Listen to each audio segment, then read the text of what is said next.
Ang mayaman kong asawa. 2,311 ang pinakamalakas na depensa.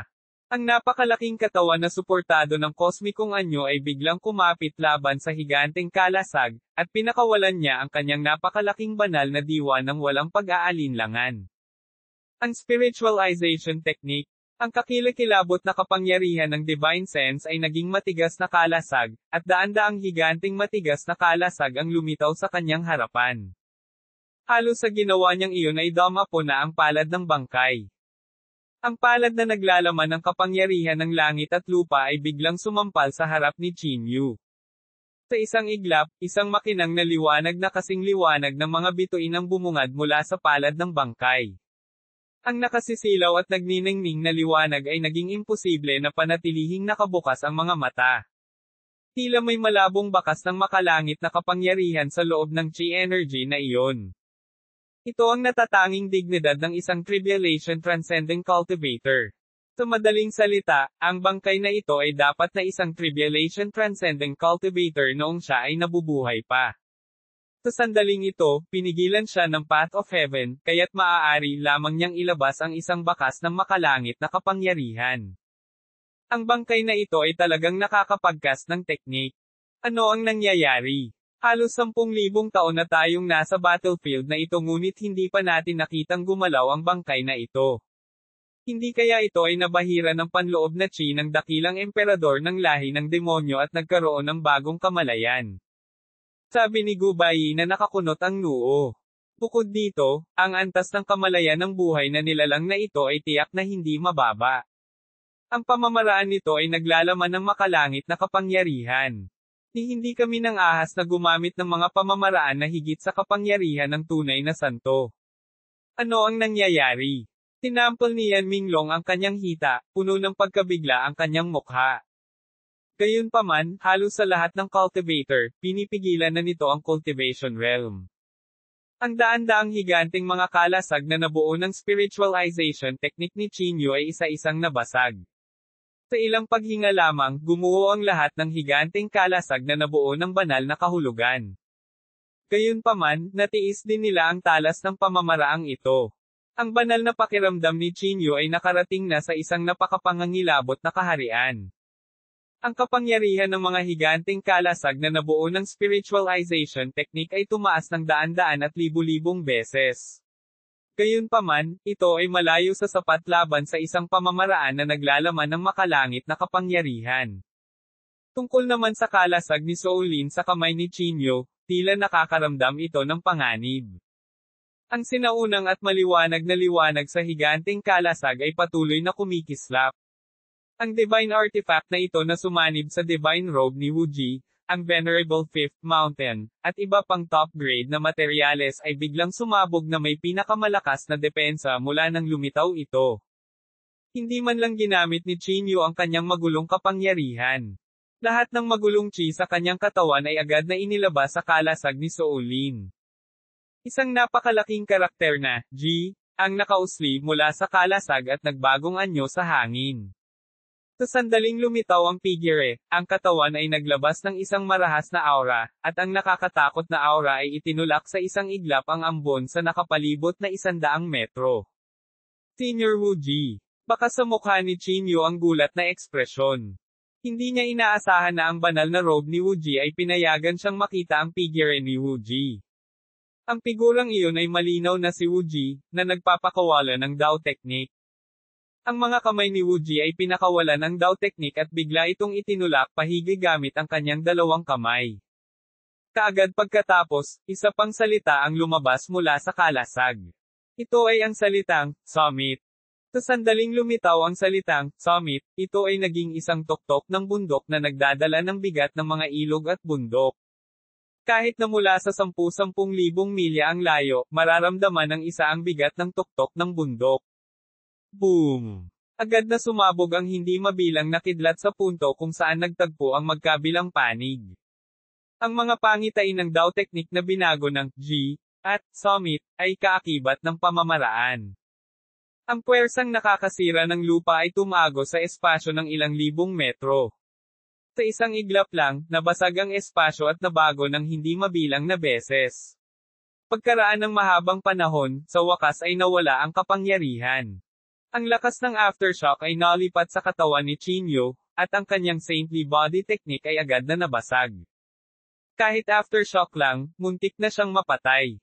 At ang bangkay na iyon ay tila hindi rin nakayanan ang nakakatakot na backlash at direktang naging hindi mabilang na mga piraso. F-sake, natiis niya. Tinapik ni Jiang Qingyuan ang hita ni Yan Minglong na may ekspresyon ng pagkataranta at pagkabalisa. Di man it, hayaan mong kurutin kita para makita mo kung nananaginip ka. Agad na kinurot ni Yan Minglong ang hita ni Jiang Qingyuan. Ang batang ito ay tila may hindi mailarawang swerte sa kosmiko. Siya ay tila may pinakamataas na kayamanan sa kanya, at ang kanyang banal na sentido ay higit na nakahihigit kaysa sa ordinaryong ikasyam na baitang true saint. Tumayo din si Gu Baiyi. Walang sino man ang umaasa na si Chinyu ay makakalaban sa ganoong nakakatakot na pag-atake. Ang tatlo ay hindi naiwasang tumayo at maingat na pagmasdan si Chinyu sa larangan ng digmaan. Nabali ang mga binti ni Chinyu, at galit na galit niyang hinigop ang medicinal chi sa somero ring upang maibalik ang kanyang katawan. Pakiusap, huwag hayaang dumating ang ibang kakaibang nilalang. Pagpalain nawa ni Buddha, pagpalain nawa ni Jesus, pagpalain nawa ng Grand Ancestor. Lubhang kinakabahan si Chinyu sa sandaling ito. Anumang kakaibang bagay na lumitaw sa oras na ito ay maaaring kumitil sa kanyang buhay. Ilang dosenang hininga ng oras ang tila lumipas na parang ilang taon. Malinaw na naririnig ni Chinyu ang tunog ng kanyang sariling paghinga. Itap. Isang mahinang yabag ang umalangaw-ngaw mula sa kanyang likuran. Isang pamilyar na halimuyak ang dumampi sa ilong ni Chinyu, at isang hibla ng buhok ang marahang dumampi sa kanyang noo. Nininigas ang katawan ni Chinyu, at lumingon siya sa hindi makapaniwala. Nakasuot ng puti si Yan Rozo, nakatayo sa harap niya na nakangiti. Chinyu? Nandito ako. Niyakap niya si Chinyu, at lumitaw ang kakaibang ngiti sa gilid ng kanyang mga labi. Chinyu? Miss na kita. Masyadong malaki ang pinagsamang pressure ng pamilya Yan at ng pamilya Si. Gusto nilang pakasalan ko si Shio. Pagod na pagod ako, Chinyu. Pulong ni Yan Rozo sa kanyang tainga. Napakalungkot ko. Si Uncle Yan ay ipinadala sa bilangguan, at wala akong makausap. Lahat ng tao sa pamilya Yan ay iniisip na ako ay isang anomalya na hindi nag-iisip para sa pamilya. Chinyu? Hindi ko na kayang magpakamatay ngayon. Marahil ako ay mali sa simula. Chinyu? Tila ako'y unti-unting nalalayo sa iyo. Chinyu? Please give up on me? Okay. Ang matindi at magandang mukha na iyon ay marahang hinaplos ang mukha ni Chinyu, ngunit ang kanyang malumanay na boses ay dumurog sa puso ni Chinyu. Bagamat alam niyang peke ang Yan Rozo na ito, totoo ang sinabi niya. Pagod talaga si Rozo. Sa Earth, sa Nanzhou at Zhangzhou, ginawa niya ang kanyang makakaya. Gayunpaman, sa kapangyarihan ng Path of Heaven, siya ay ganap na walang kapangyarihan laban sa dalawang elder ng pamilya ni. Si Yan Rozo ay napilitang pugutan ang sarili ng 2 beses at ginamit ang Destiny Reincarnation Technique. Tama ang sinabi ni Yan Rozo. Ang agwat sa pagitan nila ay patuloy na lumalawak. Ang kanyang pagtugis at ang kanyang pangako ay lalong katawa-tawa. May mga bagay sa mundong ito na hindi kayang gawin sa pamamagitan lamang ng pagsusumikap o determinasyon. Hahaha. Si Chinyu ay tumawa ng baliw habang ang mga luha ay walang tigil na umaagos. Ang kanyang pag-iral ay magdadala lamang ng higit at higit na sakit sa taong nasa kanyang puso. Ano bang problema ng batang ito? Ngayon lang ba siya nasugatan ng husto? Bakit siya biglang nabaliw? Sumimangot si Jiang Qingyuan at sinabi. Parang hindi naman. Dapat lang siyang masaktan ng husto sa pisikal. Baka sumabog na ang kanyang panloob na demonyo. Naguguluhan din si Yan Minglong. Sa kanilang linya ng paningin, hindi nila ginawa ang Yan Rozo. Nakita lang nila si Chinyu na naglalabas ng kanyang damdamin ng baliw. Kumunat ang noo ni Gu Baiyi. Bahagyang nagbago ang ekspresyon niya. Ang kanyang mga kamay ay bumuo ng isang selyo ng kamay, at hinawakan niya ang kanyang mga mata. Kaagad, isang pahiwatig ng kulay abong liwanag ang lumabas mula sa kanyang mga tingin. Ang ambon sa kanyang harapan ay unti-unting napawi ng liwanag, at ang tunay na anyo ay dahan-daang nahayag. Tumayo si Gubayi sa kanyang kumikislap na mahabang damit at lumakad ng ilang hakbang pasulong. 2,312 isang espada, isang mundo. Hindi. Huwag kumilos ng padalos-dalos at masira ang balanse. Nag-iba talaga ang ekspresyon ng dalawa. Huwag kang mag-alala. Alam ko na ang gagawin. Ang malinaw at malutong na boses ni Gubayi ay tumunog. Lumakad pa siya ng ilang hakbang pasulong, at agad na nakita sa kanyang mukha ang gulat na ekspresyon. Ang titig na tumingin siya kay Chinyu ay biglang napuno ng awa. Anong meron? Anong nangyari sa lugar na iyon? Hindi naiwasang magtanong ni Yan Minglong. Sa lugar na iyon, mayroong isang sagradong hayop, Nightmare. Umiling si Gubayi. F6. No wonder hindi natin makitang tatlo ang totoong anyo ng lugar na iyon. May ganyan talaga. Baka ngayon lang mamatay ang batang ito sa kamay ng bangkay. Nagbago ang ekspresyon ni Yan Minglong nang marinig niya ito. Ang bangungot ay nasisiyahan sa paglalaro ng mga panaginip ng mga tao. Habang ang kanilang mga kaluluwa ay gumuho, mas masarap sila.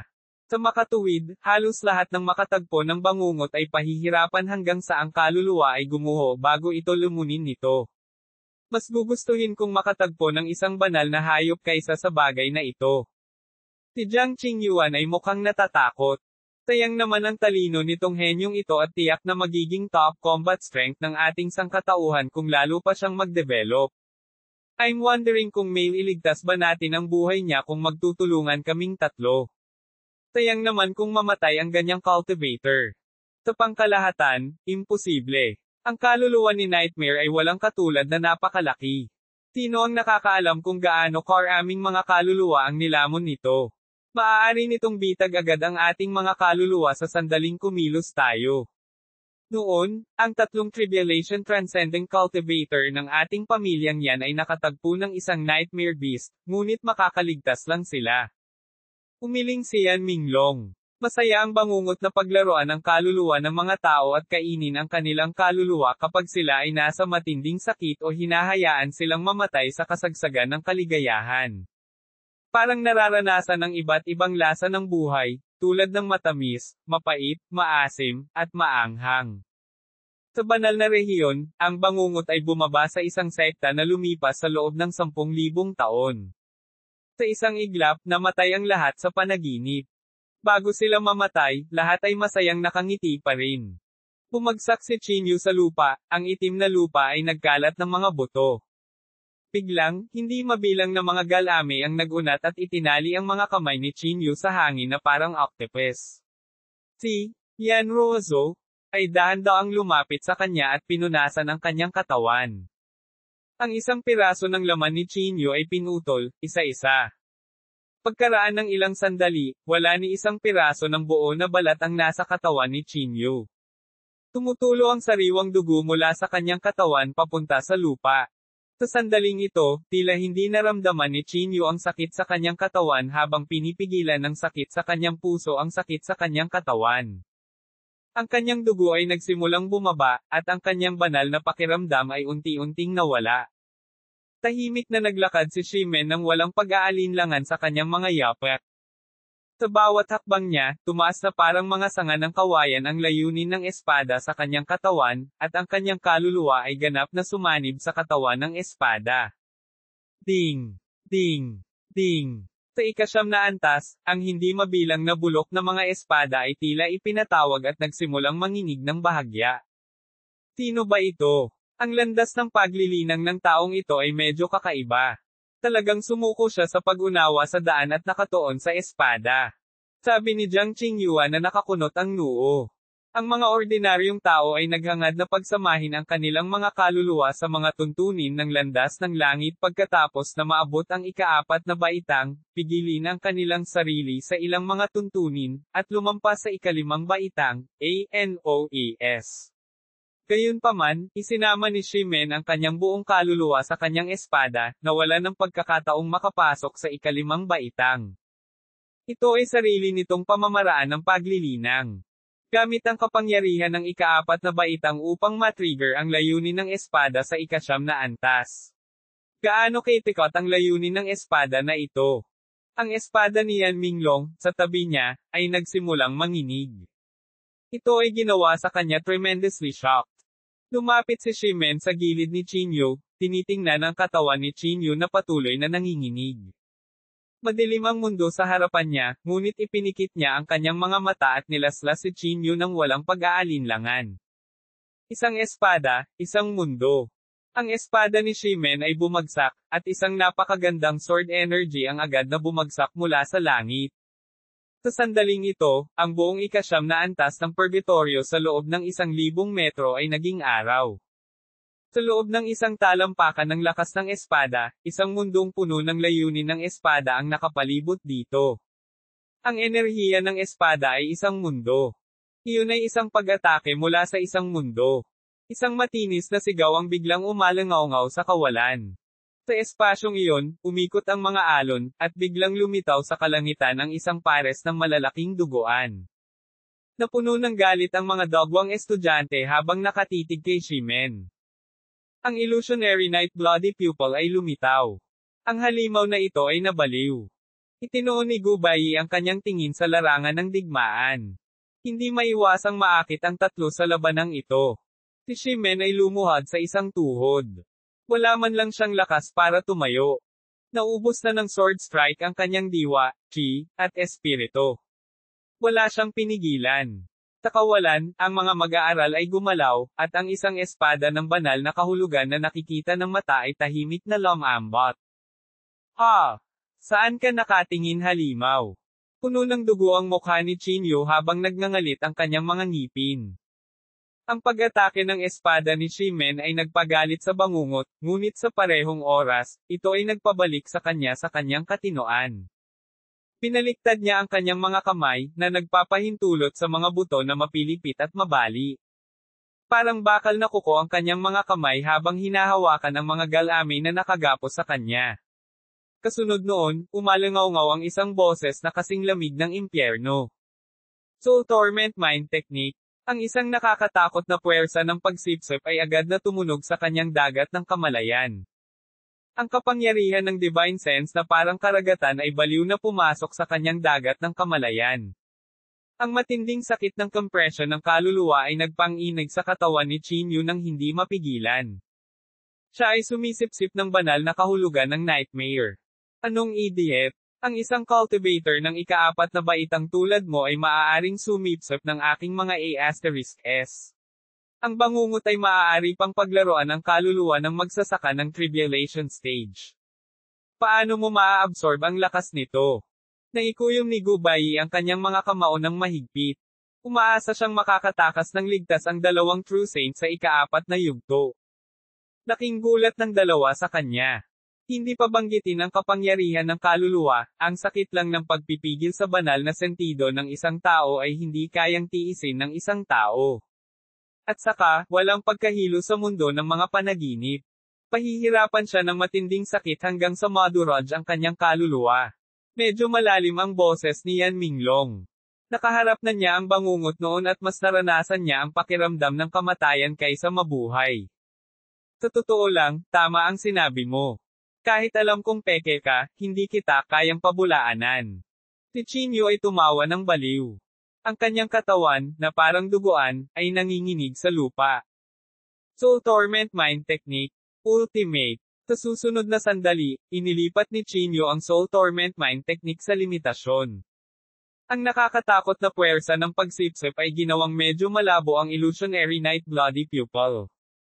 Hindi mabilang na napakadalisay na kapangyarihan ng kaluluwa ang bomb-alot sa dagat ng kamalayan ni Chinyu.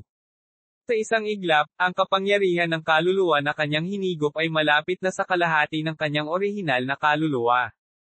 2 lawa ng tubig ang hinaila sa isang nakapirming espasyo sa pamamagitan ng isang napakalaking puwersa.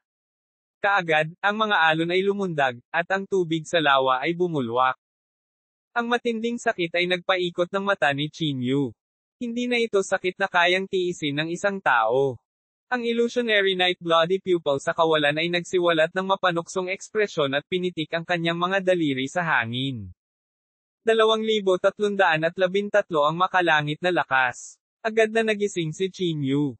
Ang kanyang banal na pakiramdam ay naging 100 beses na mas malinaw. Lumapit si Yan Ruozo at bumulong. Dahil gusto mong sumipsip ng aking kaluluwa, dapat mong maramdaman ng maayos ang kapangyarihan ng kaluluwang ito. Si Chinyu, na nasa lupa, ay biglang nagpakawala ng isang malungkot na alulong na napakatindi na ang kanyang vocal cords ay hindi nakayanan at naputol agad. Isang paos na dagandong ang pinakawalan niya. Nabasag ang kanyang lalamunan, at maraming agos ng dugo ang bumulwak mula sa kanyang lalamunan. Ang kanyang katawan ay nagsimulang manginig ng marahas, at ang marahas na pagkumbulsyon ay nabali pa ang kanyang mga buto. Ang ganitong uri ng sakit ay higit pa sa kayang tiisin ng isang tao. Sa ilalim ng kontrol ng nightmare, ang kaluluwa ni Chinyu ay nakadarama ng sakit na ito ng 100 beses na higit pa ngunit hindi ito nanghihina. Bakit hindi natin siya patayin? Ang mga mata ni Gubai ay pula. Nilinggan niya ang kanyang ulo at hindi nang ahas na tingnan ang kahabag-habag na kalagayan ni Chinyu. Nanginginig din ang mga kamay ng natitira pang dalawa. Sa sandaling ito, hindi mabilang na mga bitek ang lumitaw sa dalawang Divine Sense figurine sa Divine Sense ni Chinyu. Ang pinakalabas na layer ng ginto at itim na mga figurine na pinagmulan ng banal na kahulugan ay nagsimulang mabasag. Ang pinagmulan ng Divine Sense ay kumakatawan sa ugat ng Divine Sense ng isang tao. Kung ang pinagmulan ng banal na kahulugan ay gumuho, ang tao ay magiging isang tulala. Nakikiusap ako sa iyo, mabilis na itigil ang Soul Torment Mind Technique. Mabilis na ihinto. Ang itim na Divine Sense figurine ay sumisigaw sa kabaliwan, umiiyak at humihikbi ng hindi mapigilan. Hindi lamang naramdaman ng gintong figurine ang matinding sakit, kundi pati na rin ang itim na figurine. Sa ilalim ng matinding sakit, ang dalawang figurine ay nabasag sa isang nakakatakot na bilis. Ang itim na Divine Sense figurine ay naging pool ng itim na tubig sa 10-10 paghinga. Sa huling sandali, nagpakawala siya ng hiyaw ng kaginhawaan.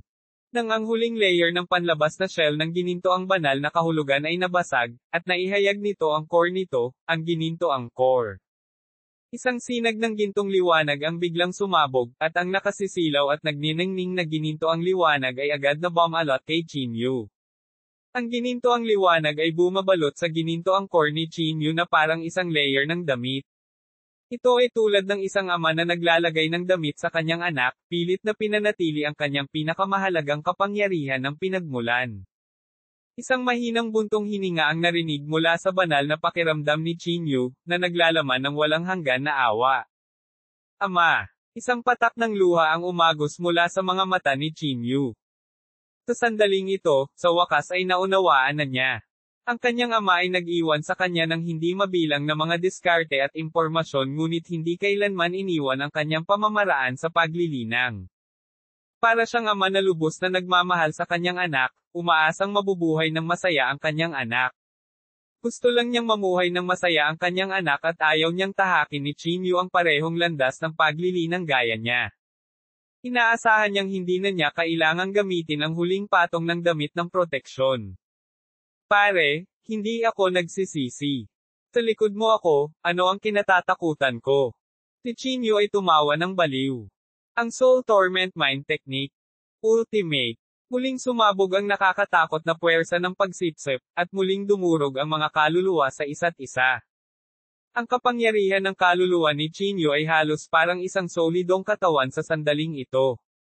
Ang mga buto sa kanyang katawan ay nabali lahat, at ang kanyang buong katawan ay bumagsak sa lupa na parang putik. Ang kanyang katawan ay maihahambing sa isang demonyong halimaw, ngunit ang kanyang mga buto ay nabali sa napakasakit na panginginig. Maaaring isipin ng isa kung gaano ito kasakit. Sa ilalim ng kontrol ng kanyang pinanggalingan, muling nabuo ang dalawang Divine Sense figurine. Muli, ang nakapangangilabot na kapangyarihan ng kaluluwa ay pilit na inipit sa kanyang kaluluwa, at muling bumagsak ang Divine Sense ni Chinyu. Hahaha, again. Hindi ako natatakot sa iyo. Soul Torment Mind Technique. Paulit-ulit siyang bumagsak at paulit-ulit na isilang muli. Pinoprotektahan ng kanyang ama ang huling bakas ng kanyang pinagmulan, at ang pagpapasigla ng Yan Ruozo, ang naging pangunahing motibasyon para kay Chinyu. Naghahanap ng tao sa Bacolod City ngayon. Maging ang illusionary Night Bloody Pupil sa kawalan ay nagsiwalat ng isang palaisipang ekspresyon. Parang nagtataka kung bakit hindi natomba at namatay ang kaharap. Kahit na ang tribulation transcending top-notch cultivator ay namatay na sana ngayon. Tunay na naguguluhan kung bakit ang magsasaka na ito ng ikaapat na baitang ay humahawak pa rin sa sandaling ito. Napakadilim ng mundo ni Chinyu. Sa sandaling ito, siya ay lubos na umaasa sa kalooban sa kaibuturan upang kumapit ng pilit. Sa pagtatapos, ang itim na Chinyu ay wala ng lakas para humingi ng awa. Umaasa na lang siya na mamatay siya sa lalong madaling panahon at hindi na siya maprotektahan ng mga damit na pinanggalingan.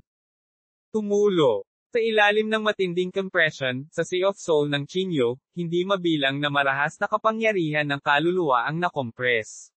Sa kaibuturan, unti-unting nabuo ang isang patak ng tubig na mas maliwanag kaysa sa araw. At pagkatapos ay dahan-dahan itong tumulo sa kanyang dagat ng banal na kahulugan. Boom! Biglang lumiwanag ang dagat ng kamalayan ni Chinyu. Sa sandaling iyon, tila nakita niya ang mga ngiti ng kanyang ama at ni Rozo. Ang soul-shattering golden radiance. Sa loob ng katawan ni Chinyu, isang gintong liwanag na 100 beses na mas maliwanag kaysa sa araw ang tumama sa nightmare sa kawalan. Ang bangungot sa kawalan ay nagpakawala ng matinis na sigaw, ang mukha nito ay nagpapakita ng labis na pagkagulat na ekspresyon. Pagkatapos ng maraming pag-aalinlangan, tumalikod talaga ito at tumakas. Sa pag-alis ng nightmare, ang landas na tinahak nito sa halos 100 metro ay agad na nabasag. Ang orihinal na hitsura ay inihayag. Ito ang likas na kakayahan ni Nightmare, ang illusionary space. Tanging ang mga top-level cultivator ng Tribulation Transcending ay halos hindi nakakakita sa ilusyong ito. Talagang pinatakas niya si Nightmare sa takot. Anong nangyayari? Mahigpit na kinurot ni Jiang Qingyuan ang hita ni Yan Minglong, nanlalabo ang kanyang mga mata. Maging sila ay mahihirapang makatakas kung makatagpo sila ng bangungot. Paano nakahawak ang tunay na santo sa ikaapat na baitang ito hanggang sa wakas? F-sake? Henyo talaga siya. Ano kaya kung ikukumpara ang Immortal Emperor Tianming sa batang ito noong bata pa siya? Hindi pa rin nakaka-recover si Yan Minglong mula sa pagkabigla. Walang sinabi si Gu Baiyi, ngunit ang kanyang mga mata ay kumikinang ng maliwanag. Ang pisikal na katawan ni Chinyu ay patuloy na gumagaling ng mabilis. Tulad ng para sa advanced na yugto ng body tempering, kakailanganin ng ilang oras upang mabawi. Gayunpaman, ang kanyang kaluluwa ay napakahina, kahit na ang kanyang banal na pakiramdam ay umabot na sa rurok ng kanyang paglalakbay sa paglilinang. Ngunit ito rin ang panahon na siya ang pinakapagod. Sa sandaling si Nightmare Lord, muntik na siyang mawala ng malay. Dahan-daang naglakad si Shimen, itinusok ang espada sa kanyang kamay sa lupa, at pagkatapos ay dahan-daang umupo sa tabi niya. Pagkalipas ng 12 ng araw, dahan-daang nagising si Chinyu. Sa sandaling siya ay nagising, ang matinding sakit na naghihiwalay sa kanyang kaluluwa ay agad na kumalat sa kanyang buong utak, halos mawalan siya ng ulirat. Pagkaraan ng mahabang panahon, dahan-daang umangkop si Chinyu sa sakit. Sa kanyang pagkabigla, natuklasan niya na ang kanyang divine sense ay maaari na ngayong tumagos ng halos 300 metro sa ikasyam na antas ng purgatorio. Noong una siyang pumasok, ilang metro lang ang layo ng kanyang divine sense. Sa kanyang dagat ng banal na kahulugan, isang gintong patak ng tubig ng banal na kahulugan ang nasa gitna ng dagat ng kaluluwa. Ang patak ng divine sense na tubig ay nagbuga ng nakakasilaw na liwanag, at ang napakaraming divine sense na kapangyarihan ay naipon sa loob. Ito ay lumitaw ng ang Soul Torment Mind Technique ay umikot sa sukdulan. Sa isang pag-iisip, ginamit niya ang spiritualization technique, at ang kapangyarihan ng divine sense ay lumabas na parang tubig. Isang higanteng espada ang tumusok sa mga ulap sa kalangitan, at sa isang iglap, ang hangin at mga ulap ay lumundag.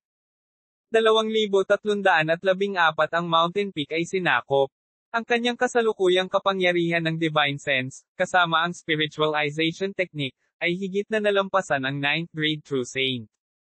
Nararamdaman ni Chinyu na kahit na hindi niya ginamit ang Soulin Divine Artifact, makakaasa siya sa nakakatakot na kapangyarihang ito ng Divine Sense para patayin si Sito Haoyo.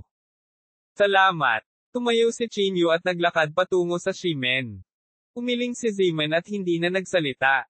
Gayunpaman, ang kanyang mga mata ay napuno ng layunin ng labanan na hamanin si Chinyu. Kuya, huwag mo akong tignan ng ganyan. Alis muna tayo. Nagulat si Chinyu. Bakit parang battle maniac ang lalaking ito? Biglang may naisip si Chinyu. Inilagay niya ang lahat ng natitirang Sumeruchi sa Sumero Ring. Babalik ako sa ikawalong antas ng Purgatorio. Ano ang balak mong gawin, Shimen? Nag-alinlangan sandali si Chinyu bago nagpas siyang bumalik muna sa ikawalong antas ng Purgatorio. Masyado na siyang natamo sa pagpasok sa ikasyam na antas sa pagkakataong ito. Kailangan niya ng mahabang panahon para matuno ang mga bagay na ito. Nakakuha ako ng ilang mga insight, kaya gusto kong magpatuloy sa pananatili dito. Mahinang sabi ni Shimen. Medyo nag-alinlangan si Chinyu. Ang mga buhay na nilalang sa ikasyam na antas ay masyadong kakaiba. Nag-aalala siya kung kakayanin sila ni Shimen. Huwag kang mag-alala. Nasa pinakalabas na layer lang ako. Umiling si Shimen at tumalikod para umalis. Sige, ingat ka. Babalik ako. Sabi ni Chinyu kay Shimen. Napakaraming lihim na nakatago sa sinaunang larangan ng digmaang ito, at nakita nila ni Shimen ang isang sulok nito. Malabong naramdaman ni Chinyu na kailangan niyang pumasok muli sa larangang ito kung gusto niyang palakasin ang kanyang lakas. Sa kalaliman ng Purgatorio, pinagmamasdan ng tatlo ang unti-unting paglayo ng dalawa. Tila hindi sila nakabawi sa kanilang pagkagulat. Sa pagbabalik sa ikawalong antas. Matapos maranasan ang nakakatakot na landas ng Purgatorio, muling tumingin si Chinyu sa kalangitan ng ikawalong antas. Tila naamoy niya ang halimuyak at pakiramdam niya ay ipinanganak siyang muli. Ang ikawalong antas ng Purgatorio ay walang makapal na ambon na hindi makapaghiwa-hiwalay tulad ng ikasyam na antas. Tila naramdaman niya ang mga patak ng hamog na nahuhulog mula sa mga berdeng dahon at maging ang banayad na pag-indayog ng mga bilang tugon sa simoy ng hangin. Naiintindihan niya ang lahat ng may kapansin-pansing kailan awan. Ama, Rozo. Naikuyom ni Chinyu ang kanyang mga kamao. Hindi kita pababayaan. Ito ang pinili kong landas. Matapos maranasan muli ang kalamidad na ito, naramdaman ni Chinyu na anuman ang kanyang harapin, hindi siya atres kahit kaunti. Nakarating siya sa tuktok ng bundok kung saan naroon ang Sito Haoyo. Sumimangot si Chinyu nang dumating siya. Sa bundok na dapat ay sa kanya. 5 buhong na magsasaka ang umiinom sa tuktok ng bundok. Kumakbang siya at lumapit sa kanila. Sino ka? Nasaan si Meili? Pinag-uusapan ba ninyo ang sisiw na iyon? Ang batang babae ay bulag. Kami, 5 magkakapatid, ay pumunta rito upang magtanim, at talagang naglakas loob siyang pigilan kami. Iniingatan ko sana siya upang magkaroon ng mga sanggol kung hindi siya mabilis na tumakas. Tumawa ng malakas ang isang lasing na magsasaka. Pati yung iba tumawa ng nakakaloko. Big brother? Parang siya ang true saint na iyon sa ika-4 na baitang, si Chinyu. Biglang nagbago ang ekspresyon ng isa sa mga magsasaka. Tahimik niyang sabi sa matipunong lalaking nangunguna. Og, just a pretty boy. Akala ko may kakaiba sa kanya.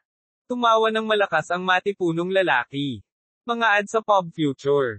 Pagkatapos ay bigla niyang hinawakan ang ulo ni Chinyu, at isang bola ng makapal na hangin ang sumabog sa kanyang kamay.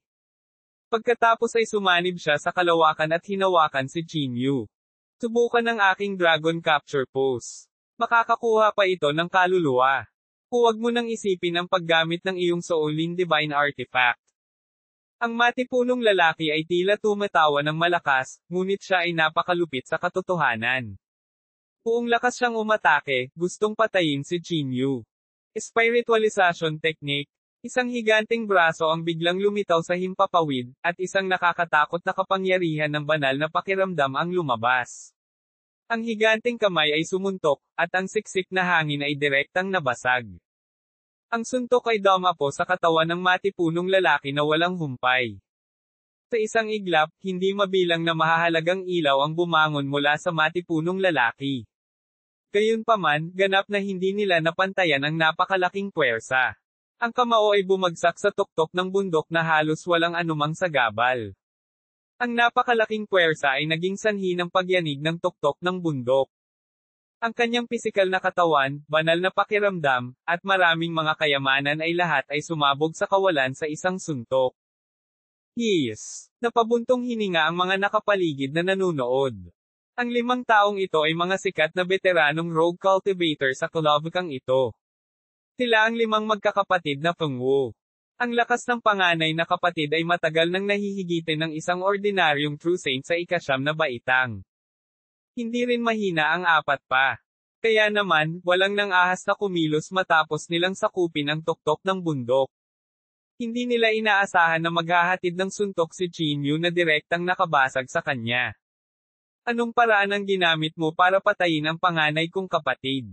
Nang makita na ang kanilang panganay na kapatid ay napatay sa isang suntok, ang natitirang 4 ay nagpahayag ng galit na hangarin sa pagpatay sa kanilang mga mukha. Nagsanib puwersa sila at sama-samang inatake si Qin Yu. Agad na sumikat ang mga mahahalagang ilaw mula sa tuktok ng bundok, at isang pagsabog ng enerhiya ang sumabog. Ang higanteng palad na nabuo ng spiritualization technique ay tumawid.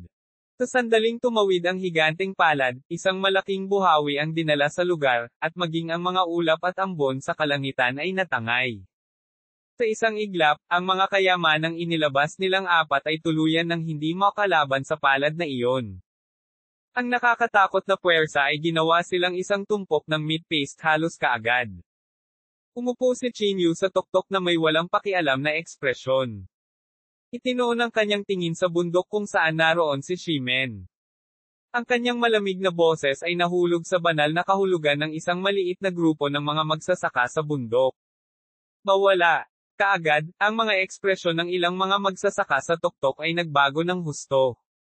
Tumalikod na sila at umalis. Anong biro? Sino ang maglalakas loob na sumalungat sa isang taong kayang pumatay sa isang ika-9 na baitang true saint at 4 pang ika-8 baitang at ika-7 baitang magsasaka sa isang iglap? Ngayon mo lang ba napansin na ang lakas ng palad ni Qin Yu ay higit pa sa kapangyarihan ng isang true saint sa ika-9 na baitang? Kahit na ang palihim na pag-ataking si Feng Wu ay agad niyang pinatay. Hindi siya ganoon kalakas noong nakipag-away siya sa Sito Haoyu, di ba? Ano ang nangyari sa nakalipas na buwan? Hindi kaya niya tinago ang kanyang lakas noon. Maraming makapangyarihang magsasaka ang nagsasaka sa paanan ng bundok. Agad silang nagulat nang makita nilang napakabilis na natapos ang labanan. Qin Yu, ang iyong lakas ay naging mas malakas. Nang makilala ni Mei Li ang 5 magkakapatid, nag-atubili siyang makipaglaban sa kanila ng direkta. Pagkatapos noon, pinili niyang magtanim sa malapit. Sa sandaling ito, nakita rin niya ang labanang ito at hindi maitago ang gulat sa kanyang mukha. Ako ay sapat na mapalad na magkaroon ng isang pambihirang tagumpay. Tumango si Qin Yu at inisip ang sarili, kung alam mo ang prosesong pinagdaanan ko para maging mas malakas, walang sino man ang handang dumaan sa ganoong nakakatakot na proseso. Kahit ngayon, nang isipin ito ni Qin Yu, ang kanyang kaluluwa ay nanginginig ng husto. Bumantong hininga siya. Ang mga powerhouse ng Mighty Realm na iyon, kahit na sila ay mga henyo na lumalaban sa langit, ay malamang na kailangang magdusa ng langit-defying tempering upang malampasan ang kapigatian o maging isang immortal emperor. Hindi katakataka na ang landas ng paglilinang ay sinasabing isang landas ng walang pagbabalik. Ngayon, mas malalim na ang pagkaunawa ni Qin Yu tungkol dito. Sa lakas mo ngayon, malamang wala pang 10 tao sa purgatorio ang makakalaban mo. Ulalas ni Mei Li, hindi maitago ang gulat sa kanyang mukha. Nakaramdam siya ng kaunting panghihinayang na hindi siya nakapasok sa ika-9 na antas kasama si Qin Yu. Hindi niya alam kung anong klaseng pagkakataon ang pinalampas niya. 2,315 nagising si Juwo. Napangiti si Qin Yu at hindi sinagot ang tanong ni Mei Li. Ang lakas ng kalabukang ito ay walang ibig sabihin. Hindi pa siya nakikipaglaban sa isang henyo ng banal na rehiyon, kaya hindi niya mahuhusgahan ang kanyang lakas. Naka-cross-legged si Qin Yu sa tuktok ng bundok, maingat na inintindi kung ano ang nakuha niya sa pagkakataong ito. Nakatuon ang kanyang isip sa Divine Sense Spirit Bead na sumisipsip sa Night Mercy of Soul at naging perpekto gamit ang Soul Torment Mind Technique. Ang lahat ng kapangyarihan ng kaluluwa ng dagat ng kaluluwa doon ay malamang na hindi maihahambing sa ikasampu nitong butil ng espiritu. Bahagyang gumalaw siya, at isang mapanirang banal na sentido ang bumaril mula sa butil ng espiritu na parang gumagala na dragon. Isang puwersa ng makalangit na kapangyarihan ang tumago sa espasyong binalot ng kanyang banal na kahulugan. Na parang ang Panginoon ng mundong ito, si Chinyu ay malabong makaramdam ng isang hindi magagapi na aura na nakakubli sa kanyang kaluluwa. Lakas ng langit. Bakit ang kapangyarihan ng iyong kaluluwa ay naglalaman ng makalangit na kapangyarihan? Hindi sinasadyang sumigaw si Mei Li. Nagbigay siya ng malakas na kontrol sa kanyang katawan upang labanan ang hindi magagapi na aura. Habang siya ay bahagyang nakahinga ng maluwag, ang kanyang katawan ay hindi sinasadyang lumuhod. Inalis ni Chinyu ang divine sense na nabuo ng spirit bead at nakasimangot na nagtanong. Ito ba ang kapangyarihan ng kapigatian na nahihigitin ang True Saint Realm? Ngunit tila iba ito sa kaluluwa ni Xingshu. Mas malakas ang kanyang kaluluwa noong nakipag-away siya sa akin noon. Nakipag-away ka talaga kay Xingshu. Nanlaki ang magagandang mata ni Mei Li, at pagkatapos ay umiling siya. Ngayon ang iyong kaluluwa ay nalampasan na ang True Saint Realm. Normal para sa iyo na makaligtas sa isang labanan kay Xingshu. Sa kabutihang palad, hindi ako ang iyong kaaway. Ngumiti siya ng mapait at bumulong sa sarili, pagkatapos ay nagpaliwanag kay Chinyu pagkaraan ng ilang sandali.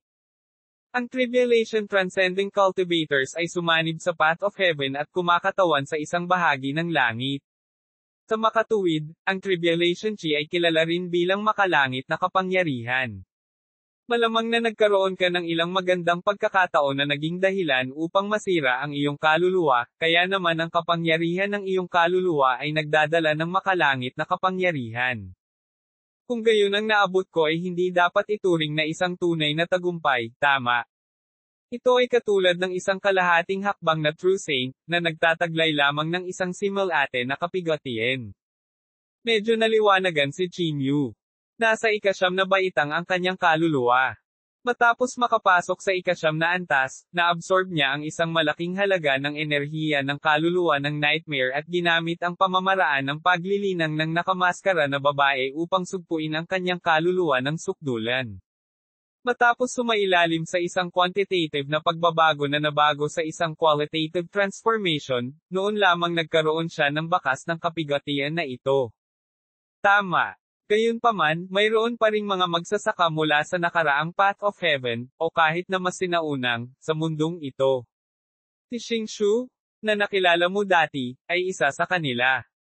Ang kanilang mga kaluluwa ay ang tunay na kapigatian na maaaring mangyari.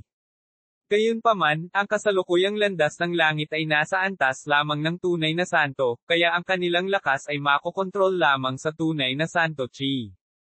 Kapag ang tunay na santo ay magdurusa, backlash ng landas ng langit. Si Mei Li ay nanirahan sa kalabukang ito sa loob ng maraming taon at higit na alam niya kaysa kay Chinyu. Ang aking peking heavenly might identity ay hindi nagiging sanhi ng backlash sa halip. Kung gayon, hindi ba ako magiging malapit sa pagiging walang talo sa kalabukang ito? Mabilis ang tibok ng puso ni Chinyu. Mula sa lupa hanggang sa banal na rehiyon, at hanggang dito. Ito ang unang pagkakataon na tumayo siya sa tuktok. Ang pakiramdam na ito ay nagparamdam sa kanya na siya ay nabubuhay sa isang panaginip. Maaari mong sabihin na, ngunit syempre, ang mga taong tulad ng masamang tagapaglipol at ang babaeng nakamaskara, hindi ka pa rin nila katugma kahit nasa ilalim ng pagsupil sa larangan ng paglilinang, at hindi nila ginagamit ang kapigatian. Ipinaliwanag muli ni Mei Li kay Chinyu. Normal lang iyon. Ang kapangyarihan ng masamang tagapaglipol ng apat na consummate inner strength Grandmaster Path of Heaven at ang 9 Paths Convergence ng nakamaskara na babae ay talagang isang bagay na hindi natin kayang labanan ngayon. Tumango si Chinyu. Confident siya pero hindi mayabang. Noon pa man ay pakiramdam niya ay hindi madaling mamamatay ang babaeng nakamaskara. Ang isang tao na nakaligtas ng siyam na buhay ay hindi madaling mamamatay. Ang mga iniisip ni Chinyu ay patuloy na umiikot. Isang bakas ng kanyang kaluluwa ang nabasag na hanggang sa ikasyam na baitang. Ang kanyang pangunawa sa kaharian na ito ay lumalim din ng malaki. Ginamit ng mga tunay na banal ang kapangyarihan ng langit at lupa, habang ang Tribulation Transcending Stage ay kinabibilangan ng pagiging bahagi ng langit at lupa. Maaaring gamitin ng banal na pag-iisip ng isang tao ang kapangyarihan ng langit at lupa. Gayunpaman, malabong naramdaman ni Chinyu na ang pagiging bahagi ng langit at lupa at pagtukoy sa lakas ng Tribulation Transcending Stage ay nakasalalay sa akumulasyon sa True Saint Realm. Naghahanap ng tao sa Bacolod City ngayon. Bukod dito, marahil mayroong higit sa isang paraan upang makapasok sa Tribulation Transcending Stage. Kung isa sa alang-alang ang kanyang sarili bilang isang halimbawa, kung maaari niyang i-compress ang kapangyarihan ng kanyang kaluluwa ng walang hanggan, ang kapangyarihan ng langit at lupa sa huli ay ginamit ng hindi mabilang na mga butil ng espiritu ay hindi maaaring maliitin. Ang mga cultivator tulad ni Wuji ay maaari ding maging pinakamakapangyarihang cultivator sa degenerate age. Siyempre, ang pangunawa ni Chinyu ay batay sa kanyang kasalukuyang sitwasyon. Marahil iba ang pangunawa ng ibang tao. Chinyu, nagugutom na ako. Bilisan mo at ikuha mo ako ng makakain. Biglang nanggaling ang boses ni Juwo sa Somero Ring. Nang pumasok si Chinyu sa Somero Ring, si Juwo ay nakalabas na sa closed-door cultivation. Nasira mo na ba? Inis kanya si Juwo sa kanyang banal na kahulugan at napansin na ang espiritual na enerhiya sa kanyang katawan ay naglalaman ng kapangyarihan ng mga patakaran. Iyon ang kapangyarihan na makukuha lamang pagkatapos makapasok sa ikalimang baitang True Saint. Oo, medyo hindi maipaliwanag ang tagumpay, ngunit pakiramdam ko ay naging mas malakas ako. Naikuyom ni Juwo ang kanyang mga kamao at nalilitong sinabi. Sinubukan niya ito. Biglang hinampis ni Juwo ang kanyang palad patungo kay Chinyu, at sinalubong ito ni Chinyu gamit ang kanyang palad. Sa pagitan ng mga palad, isang mabangis na panloob na chi ang naglakbay sa palad ni Chinyu at direktang umabot sa katawan ni Chinyu, pagkatapos ay sumabog ng marahas sa kanyang katawan. Napaatras si Chinyu ng 5 hakbang ng sunod-sunod bago niya nagawang alisin ang puwersa. Muli, kumalaw ang katawan ni Juwo at nauna kay Chinyu. Ginamit niya ang kanyang mga kamao at binti, at ginamit ni Chinyu ang saintly body technique. Gayunpaman, nang nataman, ang kanyang chi at dugo ay nag-iba-iba. Sa loob ng mga suntok at sipa ni Juwo, may nakatagong mabangis na beast chi matapos makalusot. Napalakas ang lakas ng bawat suntok. Sa kanyang banal na kahulugan, ang mabangis na layunin ng hayop ay lumundag ng sabay-sabay. Tiyak na sasakit sa ulo kung isa itong ordinaryong magsasaka. Sige, tumigil ka. Hindi ko pa nasusuklam ang katawan ko. Mawawala na naman ako kapag nagpatuloy ito. Sa isang banal na pag-iisip, ang higanting kamay na nabuo ng banal na kahulugan ay biglang idiniin kay Juwo. F-sake? Chinyu? Anong galaw ito? Biglang tumaas ang pagnanais ni Juwo na manalo, at sinuntok at sinipa niya ang dambuhalang kamay na iyon. Tumigil ka. Sasampalin ko yung puweten mo kapag hindi ka tumigil. Nagdilim ang mukha ni Chinyu. Grabe ka na ba ngayon kaya gusto mo akong sampelan? Galit na galit si Juwo. Bagamat mukha siyang loli, nabuhay siya ng 5 hanggang 6 na raang taon na mas mahaba kaysa kay Chinyu. Nang marinig ito ni Chinyu, natural na nagngangalit siya dahil sa kahihiyan. Sige, kumain ka muna. Marami akong 6-tailed fox meat dito. Gusto mo bang kumain? Mabilis na sinabi ni Chinyu, natatakot na si Juwo ay mabaliw. Ang pamagat na, 3 baliw, 3 sukdulan, ay hindi para sa wala. Pagkatapos ng isang pamilyar na pagkakasunod-sunod ng mga aksyon, handa na ang mabangong inihaw na karne. Maraming tao sa Somero Ring ang naakit sa sobrang bango. Maging si Elder Guai ay lumapit para kumain ng walang kabuluhan. Chinyu? Napagtanto mo ba na si Juwo ay nauubusan na ng oras? Ang lalaking may bigot ay biglang nagpadala ng voice transmission.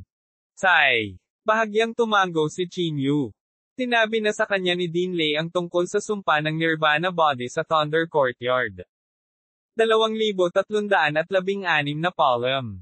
Bilang karagdagan sa halos 100 taon na ito, malamang nawala ng mahabang panahon si Juwo. Tinuri niya ang kalagayan ng katawan ni Juwo gamit ang kanyang banal na sentido at natuklasan ang isang bakas ng Death Chi sa kanyang glabela. Si Juwo, na kumakain ng karne, ay tila hindi inisip ang problemang ito. Puno ang bibig niya ng malabo niyang sinabi. Pilasan mo, Qin Yu, buhusan mo ako ng alak. Ang retreat na ito ay nagpagutom sa akin. Hindi na ako pupunta sa retreat sa susunod.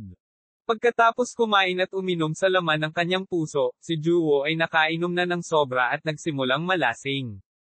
Umupo si Xiaoyu sa tabi ng bonfire at tulala itong tiningnan. Namumula ang kanyang mga mata habang nakatingin kay Qin Yu. Qin Yu, makakabalik pa ba tayo sa Earth? Nami-miss ko na sina Dad at Rozo. Pakiramdam ko ay may napakahabang panaginip. Surely we can. Ibabalik talaga kita. Hinaplos ni Qin Yu ang buhok ni Xiaoyu at mahinang sinabi. Hoy, matandang Qin, may ipapakita ako sa iyo. Ang lalaking may bigot ay nakadapa sa leeg ni Qin Yu. Ang hiningang ibinuga niya ng magsalita ay nagbigay kay Qin Yu ng hindi mabilang na goosebumps. Magsalita ka lang at layuan mo ako. Nakaramdam si Qin Yu ng lamig sa kanyang gulugod. Napakahalaga ng bagay na ito. Siyempre, kailangan nating magsalita ng mahina. Nalutas ko na ang paraan ng paggamit ng kabaong na ito, ngunit hindi pa ito ganap na naresolba. Huwag magpatalo. Ilabas mo lang kung may sasabihin ka. Kumunat ang noo ni Qin Yu. Ang kabaong na ito ay talagang isang mahiwagang artifact. Ang paraan upang maisaaktibo ito ay sa pamamagitan ng pinakasinaunang pamamaraan, na nag-aalok. Ang lalaking may bigot ay nagdikit ng anting-anting sa bawat apat na gilid ng kabaong. Ito ay isang anting-anting. Hindi ko mapino ang kabaong na ito, kaya't magagamit ko lamang ang mga anting-anting upang magbigay ng espiritual na enerhiya. Siya ay umawit ng isang sinaunang incantation, at sa isang iglap, dahan-daang bumukas ang isang sulok ng kabaong. Hinawakan ng lalaking may bigot ang 7 o 8 demonyong hayop na itinaas ni Qin Yu mula sa gilid at inilagay ang mga ito sa isa sa mga pattern ng altar. At ang mga demonyong halimaw na iyon ay tila biglang nawala ng puwersa sa buhay at hinailan ng puwersa sa kabaong. Boom! Sa isang iglap, ang isang surge ng primordial power ay nabago sa isang chi energy at biglang sumambulat. Ang kabaong ay parang lumilipad na espada, biglang bumagsak sa langit. Sa isang putok, ang espasyo ng singsing ng Somero ay nanginig ng husto. Matapos gawin ng kabaong ang pag-ataking ito, tila naubos nito ang espiritual na enerhiya at dahan-daang bumagsak sa lupa. Naira. Kung nag-aalok ka ng isang bagay ng ika-4 o ika-5 baitang True Saint o isang mas mataas na antas, ang pag-atake mula sa kabaong na ito ay magiging mas nakakatakot. Nagulat din ang lalaking may bigot. Ang singsing ay naging walang katulad na matibay pagkatapos sumipsip ng napakaraming Somero Chi. Halos hindi niya maalog ang espasyo kahit buong lakas niyang atakihin. Hindi niya inaasahan na ang casual na pag-atake mula sa kabaong ay magkakaroon ng ganoong kapangyarihan. Lihim na nagulat si Qin Yu. Bukod dito, ang kapangyarihan ng mga alituntunin na ibinubugan ng kabaong ay tila katulad ng kapangyarihan ng unang landas ng langit na naintindihan niya dati. Kung iyon ang kaso, obserbahan ko pa ito ng ilang beses. Marahil ay maaari kong samantalahin ang pagkakataon na maunawaan ang mga paunang tuntunin ng primordial na mundo. Halos naintindihan na ni Qin Yu ang mga unang tuntunin ng babaeng nakamaskara sa Netherworld Mystic Realm ngunit nag-ambala ito ni Sito Haoyo sa huling hakbang. Hindi niya inaasahan na ang kabaong sa Netherworld na nakuha niya ay naglalaman ng kapangyarihan ng Path of Heaven. Hindi kaya ang kabaong na ito ay isang Emperor weapon. Nabasa ni Qin Yu sa mga record ng artifact na iniwan ng kanyang ama para sa kanya na ang mga artifact na pino ng makapangyarihang Master Refiner ay may sariling mga artifact soul. Ang mga mahiwagang artifact ay mauukit ng mga porma sayon at may sariling mga patakaran, tulad ng mga panloob na organo ng isang tao. Ang Soulin Divine Artifact ng Qin Yu, halimbawa, ay naglalaman ng mga pinakahuling tuntunin ng apoy. Qin Yu, hindi ba ako humingi ng patak ng iyong blood essence dati? Logically speaking, maaari itong gamitin para pinuhin ang mahiwagang artifact na ito. Gayunpaman, ang mahiwagang artifact na ito ay direktang naitaboy ito noong ginamit ko ang iyong blood essence para pinuhin ito. Seryosong sabi ng lalaking may bigot. Ano ang ibig sabihin nito? Naghahanap ng tao sa Bacolod City ngayon. Willing tulay kung paano tayo nagkakilala. Mahiwaga itong sinabi ng lalaking may bigot, at saglit na hindi maintindihan ni Chinyu ang sinusubukan niyang sabihin. Ibig sabihin, buhay pa ang babaeng nakamaskara. Kaya nga ang mahiwagang artifact na ito ay hindi mapino. Sabi ng lalaking may bigot na may malungkot na ekspresyon. Ano? Hindi napigilan ni Chinyu na medyo kilabot din. Kinuha niya ang kabaong, kaya hahanapin siya nito. Ang babaeng nakamaskara ay nakipaglaban sa 11 tao sa oras na iyon at madaling nasugatan ang lahat. Mahuhulaan ko kung ano ang ginagawa ng babaeng nakamaskara. Sa kanyang nakaraang 8 buhay, naunawaan na ng babaeng nakamaskara ang 8 perpektong dakilang daw. Kulang na lang siya sa kasalukuyang ganap na lakas sa panloob na Grandmaster na si Great Daw upang makamit ang 9 Paths Convergence at tumungo sa Tribulation Transcending Stage. Sa oras na iyon, sa ilalim ng isang napakaginintoang edad, siya ay magiging Wu. Ang lalaking may bigot ay parang may pinag-aralan at gulat na sabi. Ngunit bakit hindi ginamit ng babaeng nakamaskara ang katawan ni Xiaoyu para ipagpatuloy ang pag-unawa sa landas ng langit? Bakit kailangan niyang gawin ito? Naguguluhan na tanong ni Chinyu. Kung mas malakas ang iyong paglilinang, mas mararamdaman mo ang sagabal sa landas ng langit. Ang ganitong uri ng magsasaka na nabuhay sa maraming henerasyon ay nakatadhana na labag sa kalooban ng langit at tumalon palabas sa landas ng langit. Nagbanta na ito sa landas ng langit at hindi maipaliwanag na magdurusa sa pagtalikod sa daan na ito, sa makatuwid, sa pamamagitan ng pagtalikod sa daan. Gayunpaman, sino ang nakakaalam? Hinaplos ng lalaking may bigot ang kanyang balbas. Chinyu. Tinitigan siya ng lalaking may bigot na may time na ekspresyon. Ano? Natarante si Chinyu. Kamakailan lamang, napag-isipan kong may malaking libing na malapit ng lumitaw, kaya kailangan kong humiwalay sa iyo. Marami akong natamo sa paglalakbay na ito sa purgatorio at nakakuha ng maraming bagong impormasyon. Palam, at sa palagay ko ay magkikita tayong muli sa lalong madaling panahon. Tawa ng tawa ang lalaking may bigot. Sige, magkikita pa tayo. Hindi nagpanggap si Chinyu at pinalabas ng sombrero ring ang lalaking may bigot. Nahulaan niya na ang lalaking may bigot ay babalik sa Holy Region, ngunit malinaw na tumanggi siyang ibalik siya. Naiintindihan ni Chinyu. Nakahiga si Chinyu sa damuhan nang biglang lumapit sa kanya ang isang mukha, na natakot sa kanya. F6, pwede ka bang magingay kapag naglalakad ka? Tinakot mo ako hanggang sa mamatay. Tumitig si Juwo kay Chinyu at dahan-daang lumapit at lumapit. Biglang nanuyo ang kanyang lalamunan. Magsusuka ka ba? Mabilis na tumakbo si Chinyu. Chinyu? Pakiramdam ko may tumatawag sa akin. Tulala na hinailan ni Juwo si Chinyu at naglakad patungo sa isang partikular na lugar. Dumating sila sa isang open space kung saan iniimbak ni Chinyu ang kanyang mga gamit. Sa isang pag-iisip, inalis niya ang kaakit-akit na illusion formation. Suray-suray si Juwo at pumunta sa harapan ng demonyong itlog. Isang malalim na bahagi ng bitik ng demonyong itlog ang nagbuga ng maputlang berdeng ilaw. Kakaiba ang hitsura ni Juwo sa harap ng liwanag. Mukhang pinapatawag ako ng demonyong itlog na ito. Natatarantang sabi ni Juwo. Maaaring mapisa na ang demonyong itlog na ito. Ang divine sense ni Chinyu ay napunta sa demonyong itlog. Sa sandaling iyon, nakaramdam siya ng matinding panganib, at ang kanyang kaluluwa ay nanginginig ng hindi mapigilan. Ang pakiramdam na ito ay katulad ng isang ordinaryong tao na nakaharap sa isang mabangis na hayop. 2,317 ang utos ng lupa. Pitek. Isang malutong na tunog ng pag-crack ng kabibi, at biglang bumukas ang butas ng demonyong itlog. Hindi nagtagal, umabot ito sa buong demonyong itlog. Sa hindi mabilang na mga bitek, panapanahong kumikislap ang madilim na berdeng ilaw. Ito ay tumingin hindi kapani-pani walang nakakatakot. Ang demonyong itlog na ito ay nilalamon ang espiritual na enerhiya ng singsing ng Somero. Nilamon din nito ang makamulto na chi na inilabas ko noong nilinang ko ang Soul Torment Mind Technique. Ano kaya ang napipisa nito? Ang divine sense ni Chinyu ay parang natusok ng trompeta ngayon lang. Hindi siya naglakas loob na ipagpatuloy ang pagsisiyasat. Hello, Juwo. Lumingon si Chinyu at nakita lamang niya si Juwo na mahimbing na natutulog sa lupa. Huff, huff, huff. Isang malinaw na tunog ng paghinga ang biglang nagmula sa demonyong itlog.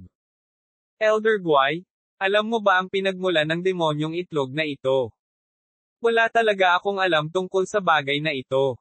Gayunpaman, mula sa panloob na chi na inilalabas nito, dapat itong nauugnay sa Ghost Realm.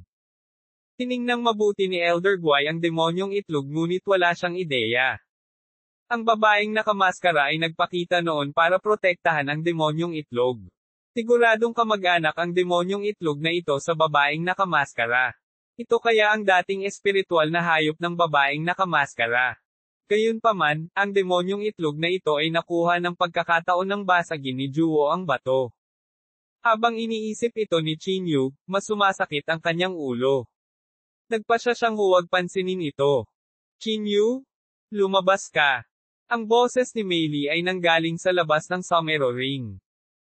Sa isang pag-iisip, bumalik si Chinyu sa tuktok ng bundok. Iniskan niya ang lugar gamit ang kanyang banal na kahulugan at nakita ang 12 ng mga magsasaka na may hawak na mga token at patungo sa lahat ng direksyon. Ang utos ng landas ng langit. May lumitaw bang bagong mystic realm? Hindi, ito ang utos ng lupa. Ang utos ng langit ay ang pinakamataas na antas ng utos sa Evil Extermination Sect. Lahat ng nakakakita nito ay kailangang magbigay agad ng suporta. Ang utos ng Earth ay isang antas na mas mababa, kaya maaari mong piliin kung pupunta o hindi. Ngunit may mahalagang bagay na nangyari. Maaari mong gamitin ang iyong isip upang maramdaman ang utos at makuha ang impormasyon, paliwanag ni Meili. Nag-scan si Chinyu gamit ang kanyang divine sense, at isang mensahe ang agad na lumitaw sa kanyang harapan. Maraming halimaw ang lumitaw sa Azure Ridge Continent. Agad na pumunta ang mga kalapit na magsasaka upang magbigay ng suporta. Ang Azure Ridge Continent, hindi ba kung nasaan ang Azure Firmament Sect? Naglabas si Chinyu ng voice transmission talisman. May mensaheng humihingi ng tulong kay Piao Royan. Pagtingin sa oras, ipinadala ito kagabi. Noong panahong iyon, pinag-aaralan niya ang demonyong itlog sa singsing ng Somero at hindi niya nakita ang mensaheng ito. Inilabas ni Chinyu ang barkong pandigma mula sa singsing ng Somero, at nagsimula itong gumalaw pagkatapos niyang magpasok ng isang stream ng spirit energy dito. Hindi ko inaasahan na mag-aalala ka sa mga bagay na ito. Hindi sumakay sa barko si Meili. Halatang ayaw niyang pumunta. Hindi siya pinansin ni Chinyu. Si Piao Royan ay minsang nakipagtambalan sa kanya, kaya dapat niya itong tulungan kahit anong mangyari. Habang nasa daan, pinataas ni Chin ang bilis ng barkong pandigma sa pinakamataas at nag-inject ng pinakamataas na dami ng espiritual na enerhiya dito. Hindi nagtagal, nakarating siya sa Azure Ridge Continent. Sa sandaling ito, ang Azure Ridge Continent ay napuno ng walang katapusang baho ng dugo at mga pinutol na paa na nakakalat sa buong lupa. Ang mga damo sa lupa ay halos nabahira ng dugo. Sa abot ng mata, nagkalat ang mga bangkay sa lupa. Sa daan, natuklasan ni Chinyu na hindi lamang mga magsasaka kundi maging mga ordinaryong tao ang pinatay. Maraming tao ang nakain, at ang kanilang mga ulo lamang ang naiwan sa mga kahoy na tinidor. Bagamat ang Path of Heaven ay malupit at ang pinakamatibay ay nakaligtas, ang eksenang ito ay nagpagalit pa rin kay Chinyu. Sa isang nayon kung saan dapat nakatira ang mga ordinaryong tao. Halos walang palatandaan ng buhay sa sandaling ito. Isang maliit na ulo ng isang 4 na taong gulang na bata ang lumabas. Kumapang siya mula sa ilalim ng isang tumpok ng butil na nahihirapan. Nay! Nay! Bumangon ka na dali! Wala na ang mga masasamang tao. Kumapang siya sa isang bangkay na nakasuot ng simpleng damit at walang tigil na nakipagkamay. Sa kabilang banda, tulala na nakaupo sa lupa ang 3 bata. 4 na tao ang isinabot ng patiwarik sa harapan nila. Ang kanilang mga mata, ilong, tainga, at marami pang bahagi ng kanilang katawan ay butas. Ang mga organo ay inilagay sa harap ng mga bata.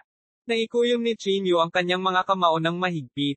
Ito ay simpleng pagpapahirap. Inis kanya ang kanyang banal na kahulugan. Ang mga halimaw na ito ay gumagamit ng halos parehong paraan. Malupit nilang pinatay ang mga matatanda at hinayaan ang mga bata na masaksihan ang proseso. Ang ilang mga bata ay walang tigil na sumisigaw, ganap na durog sa pag-iisip. Ito ang paraan ng lahi ng halimaw sa pagtatanim ng takot sa puso ng tao. Ang panloob na chi ng takot at takot ay isang mahusay na pampalusog na pagkain na maaaring makuha ng lahi ng halimaw, tulad ng espiritual na enerhiya ng mga magsasaka. Napabuntong hininga si Elder Guai. Matagal na simula noong huling lumitaw ang lahi ng halimaw sa purgatorio ng kanyang kalawakan. Ngayong nagbabalik na sila, mukhang paparating na ang magulong panahon. Malungkot ang ekspresyon ni Chinyu. Sa paggalaw ng kanyang katawan, nakarating siya sa pasukan ng Asher Firmament Sect. Sa sandaling ito, napuno ng tumataas na demonic chi ang Asher Firmament Sect na puno ng berdeng bundok, malinaw na tubig, at espiritual na enerhiya. Ang demonyong chi ay naglalaman ng amoy ng inihaw na karne. Ito ang laman ng mga tao ng Asher Firmament Sect. Ang laman ng mga magsasaka na ito ay isang mahusay na pampalusog na pagkain para sa kanila. Tulong. Patayin mo ako, please. Elder, iligtas mo ako. Uwit. Ang sekta ay puno ng hiyawan habang hindi mabilang na mga demonyong magsasaka ang dumaan. Ang ilan ay direktang binugbog hanggang mamatay at ginawang inihaw na karne. Ang ilan ay lalong naging miserable. Sila ay nahuli at direktang nasugatan at kinain. Sa sandaling ito, ang mabilis na pagkamatay ay naging isang marangyang hiling. Ang sekta ay puno ng mga panaghoy ng mga tao ng Asher Firmament Sect. Paano nakatakas ang isa sa kanila? Napakalakas ng espiritual na enerhiya sa katawan ng taong ito. Isang halimaw na mas matangkad ng bahagya sa isang tao at kamukha ng isang tao ang biglang lumitaw sa tabi ni Chinyu. Ang kanyang mukha ay may bahid ng dugo, at isang malaking piraso ng karne ang nasa gilid ng kanyang bibig. Isang stream ng demonyong chi ang sumalungat sa divine sense ni Chinyu. Bigla niyang ibinuka ang kanyang bibig at gustong kagatin ang ulo ni Chinyu. Bush! Ang katawan ni Chinyu ay hindi gumagalaw, at ang mga kuko na nabuo ng kanyang banal na sentido ay direktang tumusok sa utak ng halimaw. Saan man siya dumaan, ang mga halimaw ay nahulog sa lupa. Hindi tulad ng mga tao, ang mga halimaw na ito ay tila hindi natatakot. Kahit na pinatay ni Chinyu ang mga halimaw sa lahat ng paraan, ang dugo ng mga halimaw ay mas mapula pa. Ang amoy ng dugo ay tila lalong nagpasigla sa bangis ng mga halimaw. Sunod-sunod pa rin nilang sinunggaban si Chinyu. Isang apoy ang sumabog mula sa katawan ni Chinyu, na nagsunog ng 12-dosenang halimaw sa paligid niya at naging abo. Agad na dumating si Chinyu sa harap ng pangunahing bulwagan. Kumunat ang noo niya. Sa sandaling ito, maraming halimaw ang nagtipon sa harap ng bulwagan. Ang mga halimaw na ito ay may napakalaking panloob na chi, na mas malakas kaysa sa mga nakatagpo niya sa paligid. May isang altar sa gitna, at ang mga ulo ng halos 50 magsasaka ay inilagay sa gitna ng altar. Nakita na ni Chinyu ang ilan sa mga taong ito dati. Lahat sila ay Reversion Void Stage at True Saint Cultivation Realm Cultivator. Sa harap ng altar, nakaluhod si Piao Rowen at isang grupo ng matatanda. Sa altar, bahagyang kumikibot-kibot pa ang isang ulo, at umaagos pa rin ang dugo mula sa bangkay sa lupa. Sa mga demonyong magsasaka na iyon, may hawak na tungkod ng buto ang isang hubad na matandang lalaki. Siya ay umawit ng isang hindi maintindihang incantation, at pagkatapos, sa kawalan, isang surge ng internal chi ang dumapo sa kanyang katawan. Biglang nagbitak ang kanyang mga buto, at lumaki ng higit sa kalahati ang kanyang katawan. 2,318 ang pagdating ng lahi ng halimaw. Mamatay. Si Chinyu ay humakbang sa itaas ng hangin na parang demonyong Diyos, at isang higanteng apoy na dragon ang tumangay mula sa kanyang likuran. Maraming demonyong magsasaka na nakapalibot sa altar ang agad na sinunog sa uling. Ang ilang may malakas na demonyong chi ay nabigo rin na labanan ang matinding apoy matapos makatiis ng ilang segundo. Sila ay sinunog sa abo. Gayunpaman, hindi nasaktan si Piao Ruoyan at ang iba pa nang lampasan sila ng Fire Dragon. Si Piao Ruoyan at ang iba pa ay unang naghihintay sa kanilang pagkamatay. Qin Yu. Hindi sinasadyang sumigaw siya, may halong hikbi ang boses niya. Siya ay isang pang-anim na baitang True Saint Cultivator. Ang mga tao sa cultivation realm na ito ay karaniwang may matatag na Dao-isip. Hindi niya akalain na mawawala ang kalmado niyang ganito. Maaaring isipin ng isang tao ang epekto ng demonyong magsasaka sa kanya. Sa loob ng apoy, ang matanda na lahi ng halimaw ay may hawak na tungkod ng buto. Ang matinding demonic chi ay patuloy na naglalabas mula sa bone staff, at talagang hinaranggan nito ang pag-atake ng Fire Dragon. Boom! Nagsagupaan ng ilang segundo ang ulo ng dragon at ang bone staff bago sumabog. Sino ka? Puno ng dugo ang matanda. Ang mga baga ng apoy na dragon ay nahulog sa kanya at nasunog ang isang malaking bahagi ng kanyang balat. Nang makitang bumagsak ang lahat ng nakapaligid na magsasaka ng demonyo, nagpakawala siya ng galit na alulong. Ikinumpas niya ang kanyang tungkod ng buto, at biglang, isang malamig na hangin ang hamampas. Agad na naramdaman ni Qin Yu ang hindi mabilang na mapaghiganti na mga kaluluwa na namatay sa trahedya na ipinatawag, baliw na tumutusok patungo sa kanyang dagat ng kamalayan. Pagkatapos ay umawit ng mahabang inkantasyon ang matanda patungo sa altar. Isang kaluluwa na hindi makita ng mata na humiwalay sa kanyang katawan at naglakad papunta sa altar. Gumalaw ang katawan ni Qin Yu, ngunit hindi niya ito pinigilan. Gusto niyang makita kung ano pang mga pakulo ang nasa kanyang manggas. Matapos ang 12-dosenang paghinga, muling tumayo ang kaluluwang nasa gitna ng altar at dahan-daang naglakad pabalik sa katawan ng matanda. Dahan-dahan niyang iminulat ang kanyang mga mata, ang kanyang silver-green pupils ay malamig na nakatitig kay Qin Yu. Pinago mo ba ang iyong kaluluwa? Hayaan akong makita kung ano ang mayroon ka sa iyong manggas. Malamig na sigaw ni Qin Yu. Hehe. Ang matanda ay dahan-daang iniunat ang kanyang kamay, at ang demonyong chi ay patuloy na lumundag sa kanyang kamay. Ang demonyong chi ay hindi gaanong mas malakas kaysa dati, ngunit ang mga patakaran ng landas ng langit sa himpapawid ay tila nagbago. Ang sirkulasyon ng magulong chi sa katawan ni Qin Yu ay naapektuhan sa isang tiyak na lawak. Ang pakiramdam na ito ay parang pinigilan sa ikasyam na antas ng purgatorio. Nagunat siya ng kuko, at lumitaw ang isang dambuhalang demonyong Diyos sa itaas ng ulo ni Qin Yu. Ang higanting kuko sa kanyang kamay ay humampes kay Qin Yu. Sa sandaling dumaan ang higanting kuko, talagang binaliwala nito ang depensa ni Qin Yu. Direkta itong tumago sa kanyang kaluluwa at hinawakan ang kanyang banal na sentido. Ang kamay na iyon ay nagpuwersa at gustong hilahin ang kaluluwa ni Qin Yu palabas ng katawan. Iyan lang ba ang mayroon ka? Gumisi si Qin Yu. Ang kapangyarihan ng Divine Sense ay umikot na parang puyo ng tubig at hinawakan ang higanting kamay sa kawalan. Ang Soul Torment Mind Technique ay biglang umikot, at ang kapangyarihan ng Divine Sense ay biglang hinigop ni Qin Yu. Gayunpaman, pagkatapos na ang hinihigop na kapangyarihan ng banal na kahulugan ay pumasok sa kanyang dagat ng kamalayan, hindi niya ito makuha. Nagpakita si Qin Yu ng isang naguguluhang ekspresyon. Ito ang unang pagkakataon na nakatagpo siya ng ganoong sitwasyon. Iba ba ang Divine Sense ng Demonic Cultivator kaysa sa tao?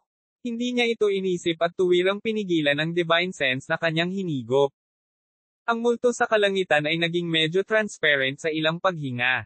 Galit na umungol ang pinakawalan ng matandang lalaki na para bang napukaw ang kanyang dignidad. Siya ay kumikilos tulad ng isang galit na mabangis na hayop, walang tigil na hinahampas ang kanyang tungkod ng buto sa altar. Ang figure sa kawalan ay kalahating nakaluhod, at hindi na sinubukang hilahin ang kanyang braso palabas. Sa halip, sinaksak niya ang kanyang braso ng malalim sa Sea of Soul ni Qin Yu. Lagok, lagok, lagok. Unti-unting natunaw ang ulo ng multo, nagiging hindi mabilang na berdeng tubig na gumulong pababa. Sa isang iglap, ang higanti ay ganap na natunaw at pumasok sa Divine Sense ni Qin Yu. Si Qin Yu ay nasa isang madilim na kontinente, at ang isang higanti sa kawalan ay nakatingin sa kanya ng walang ekspresyon. Hindi mabilang na mga debotong nagsasaka ng lahi ng halimaw ang sumunod sa kanyang utos at sinuntok si Qin Yu na walang kabuluhang kinagat siya. Ang ilan ay direktang sinira ang sarili para lang magdulot ng bakas ng pinsala kay Qin Yu. Petty tricks. Kahit personal kang pumunta ngayon, papatayin pa rin kita, isang bagay na may bahid ng dugo. Gumisi si Qin Yu at sinabi. Ikinumpas niya ang kanyang kamay. Ang kapangyarihan ng kaluluwa ay nagbago sa hindi mabilang na mga lubid na nagbigkis sa higanti sa kawalan. Ding! Ang gininto soul-shattering golden radiance ay tumama sa higanti na parang kidlat, ngunit nasalo ito sa pagitan ng kanyang dalawang daliri. Ang mga berdeng apoy ay nagninangas, at sinunog nila ang soul-shattering golden radiance sa gintong tubig na tumulo sa lupa. Ang maladagat na divine sense ni Qin Yu ay pumasok sa soul-shattering golden radiance, at ang gininto ang ningning na iyon ay naglalabas ng nakakasilaw at mainit na liwanag. Direktang binasag ng walang hangganang puwersa ang dalawang daliri at pinutol ang higanti. Ito ay naging isang pool ng berdeng kapangyarihan ng kaluluwa sa dagat ng kamalayan ni Qin Yu. Direktang pinigilan siya ng dagat ng kamalayan ni Qin Yu. Namatay ang matanda ng patayin ni Qin Yu ang kanyang kaluluwa. Uwi, sa isang madilim na kalawakan, biglang tumayo ang isang napakalaking figure. Napuno ng galit ang kanyang mga mata habang nakatitig sa isang tiyak na direksyon sa kalangitan at nagpakawala ng galit na alulong. Uwi, ayos lang ngayon. Bumangon ka na. Tinunog ni Qin Yu ang mga lubid sa kamay ni Piao Ruoyan at ng iba pa. Qin Yu. Isinubsob ni Piao Ruoyan ang sarili sa mga bisig ni Qin Yu at umiyak ng mapait. Walang tigil ang panginginig ng kanyang katawan. Ayos na ngayon. Tinapik ni Qin Yu ang kanyang ulo. Ang iba pang mga matatanda ay nahulog din sa isang nakamamatay na katahimikan. Medyo matagal bago sila makabawi. Salamat, aking kaibigan. Hindi pa ako nakakita ng isang nakakatakot na demonyong magsasaka sa lahat ng mga taon ng aking buhay. Sabi ng isang matanda habang nanginginig. Mukhang sinadya nilang nagdudulot ng takot. Halos lahat ng tao ay pinahirapan bago sila pinatay. Kasama ang mga ordinaryong tao, halos ang buong Green Azure Ridge continent ay nalipol. Ang mga mapalad na mabuhay ay mga bata o ordinaryong tao na walang kapangyarihan. Ilang tao ang nanginginig habang sila ay nakikipag-ugnayan, na natakot sa kanilang mga talino. Nakarating na ba sa purgatorio ang mga demonyong magsasaka? Naguguluhan si Qin Yu. Ang huling beses na dumating ang demonic cultivator sa purgatorio ay 2 Path of Heaven years ago. Noon, ang lahi ng halimaw ay hinabol sa isang mababang antas ng starfield. Logically speaking, hindi sila dapat dumating. Hindi ko alam kung bakit, ngunit sa pagkakataong ito, isang spatial rift ang lumitaw sa Azure Ridge continent, at ang lahi ng halimaw ay biglang lumabas upang pumatay ng mga tao sa lahat ng dako. Isang elder ng Azure Firmament sect na pinakamatagal nang nag-cultivate, nag-isip ng matagal bago niya naalala. Magkakaugnay ba ang mga starfield na ito? Naalala ni Qin Yu ang lahi ng halimaw na nakatagpo niya nang pumili siya ng paramita flower. Mukhang dumaan din sila sa spatial rift.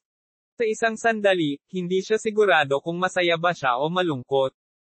Sa sandaling bumaba ang lahi ng halimaw, ang higit na magdusa ay tiyak na ang mga tao sa ibaba. Ang nakita niya ngayon ay nagpapaliwanag ng lahat. Napakabangis ng lahi ng halimaw. Mamatay man sila, sisirain nila ang sarili nila. At saka, ang kanilang madugong pamamaraan ay nagpapanginig sa takot sa maraming tao. Hindi sila mapipigilan sa huli.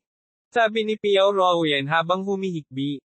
Sa lohikal na pagsasalita, ang purgatorio ay hindi masyadong mapayapa. Halos lahat ay nakakita ng dugo. Ngunit ang mga pamamaraang ito ay namutla kung ihahambing sa lahi ng halimaw. Ibabalik kita sa solitary cloud city.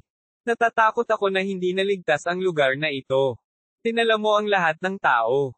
2,319 ang kampana ng banal na rehiyon. Nagtagal si Piao Ruoyan para makarecover mula sa kanyang pagkabigla. Nang marinig ang mga salita ni Qin Yu, tinipon niya ang mga tao mula sa Azure Firmament sect. Matapos ibigay ang utos, ang natitirang mga disipulo ng Azure Firmament sect ay maingat na lumapit sa pangunahing bulwagan. 20 lamang sa halos 300 disipulo ng Asher Firmament Sect ang natira. Ang natitira ay lahat ay namatay sa trahedya. Pumunta ka at dalhin ang mga tao dito. Huwag kang mag-alala, napatay ko ang lahi ng halimaw dito. Sabi ni Chinyu sa mga taong kakadating lang. Wala pang kalahating araw, halos 3,000 katao ang dinala. Halos kalahati ay mga bata, at ang iba ay mga magsasaka na medyo mababa ang pagtatanim.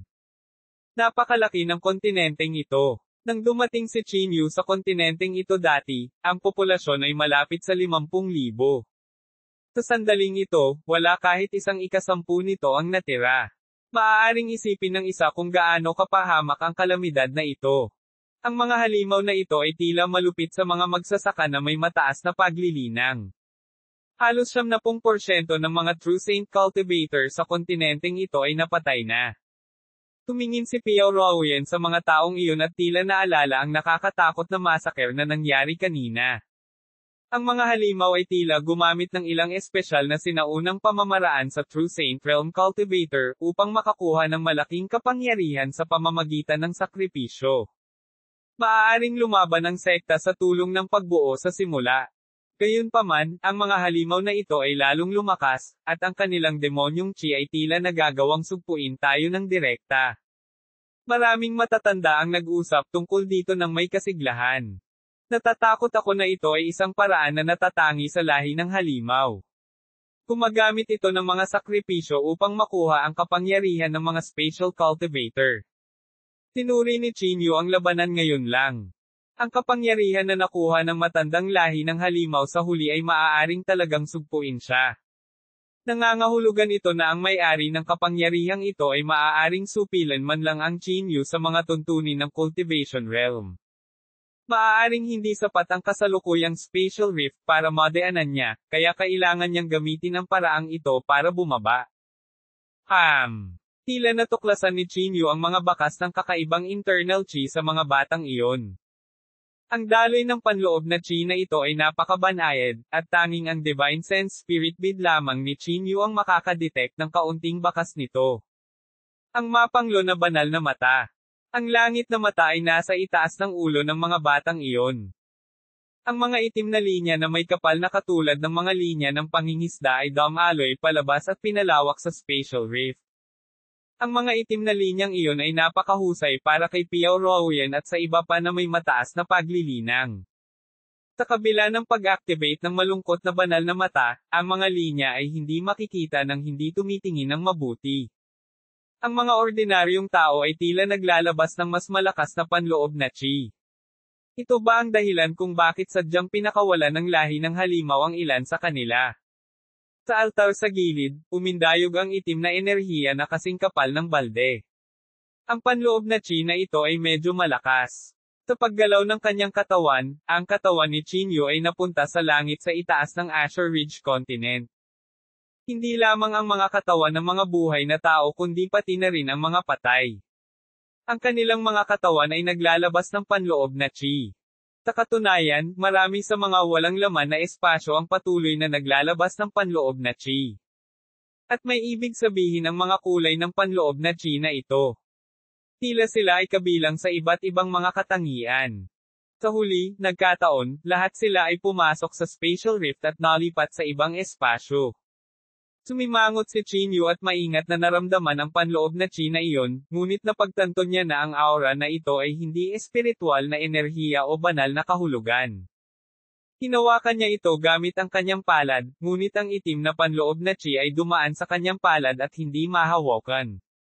Ginamit niya ang kanyang espiritual na kahulugan upang salakayin ang kakaibang panloob na chi, ngunit ito ay walang kabuluhan. Ang enerhiya na ito ay hindi banal na kahulugan, kaya ang paggamit ng Soul Torment Mind Technique ay hindi rin epektibo. Sa isang pag-iisip, biglang ipinakalat ni Chinyu ang Trakelas Immortal Scripture.